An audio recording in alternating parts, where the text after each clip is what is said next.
انقفل الباب. بايا بايا بايا بايا. ايه فيها؟ 12 جنيه. وليه جاي زي السعران ايه فيه؟ 12 جنيه. ليه ما يعجب بيها؟ اشتري به. ما شاء الله كل ال10 جنيه. ما شاء الله عليك وعلى خلفتك يا حجاب. طب هذا ليه بس يا حاج عبد الله على العين اللي خلفناها احنا سفينه في الفلوس. هاي ال10 جنيه. عارف؟ امك يا وعروسه ما كرش 10 جنيه. عاد ما تجينيش ثاني تقول عاوز فلوس.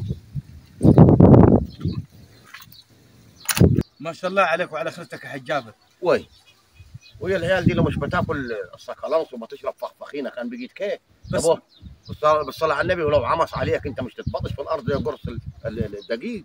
بس ما شاء الله صلاة النبي حتى باين عليه الصرف. امال ايه هذاك لو سندك براسه في مخك انت مش تفقد الذاكره؟ ايه ده يعني؟ امال ايه؟ عيال زي الباقي تاكل كاوتش متير. ده مصروفه 150 جنيه في اليوم. ما هو باين عليه صح. انتوا في العيد بتعيدوا ب 75 جنيه كل البيت. باين عليه مصروف وانا عليه. تعيد عليكم لقيتكم ضيخين ومشيت انا ما صعب علي الوضع. باين عليه حتى مصروفه كثير ما شاء الله. واستنى بعد 5 دقائق حاجه ثانيه على كذا يقول لك انا عاوز فلوس والحقني يا بايا وانا جعان. ايش بيحمل الجوع ابن الكلب عينيه بس يغلب. بايا بايا. جيب 50 الحجر مش عامله حاجه. ايه ولا اسمه عليك ولا؟ لا الحجر الثاني معهم مش عامله حاجه ولا جعان. جعان قوي؟ قوي. عاوز 50. 50. خذ يا فيصل. روح اشتري بيها وكل. خليك عند الدكان انت. رن علي وانا اجيك ها؟ رن علي وانا اجيك. اسمع ما تجيش ثاني انت، هو حيجي لغايه عندك. عشان انت ما تتعب بالجيان. هو حيجيب لك الفلوس انا لغايه حيجيب لك عندك. لغايه هنا. ما تجيش يا بابا انت. والله من يوم ما خلفنانا مخلينا فلوس ولا دقيق ولا حشيش في البيت للبهايم. كل اللي قابله ياكل. كل اللي قابله ياكل. اطلق امه وارتاح البيت. كنت خيرك يا ابو على النظام ده ده. انا قاعد فوق بده عاوز له يا عمي فندق ياخذ منه فلوس. فندق يا ده عاوز بنك مركزي يصرف عليه. ما هي لا مكفيه مركزي ولا ده عاوزين يرن على الشرطه تاخذ.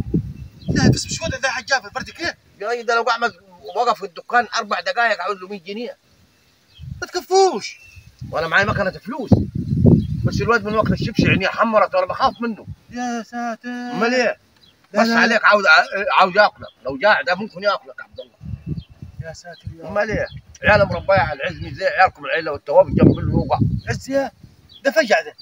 طبعا وده عز ده؟ وده سميته عز ده برضه؟ طب يا تعمل لي شغال علبه يصرف 150 جنيه في اليوم، انت ايه عاوز ثاني؟ يا عمي ده اسلم محل عارف تجيب له اياه؟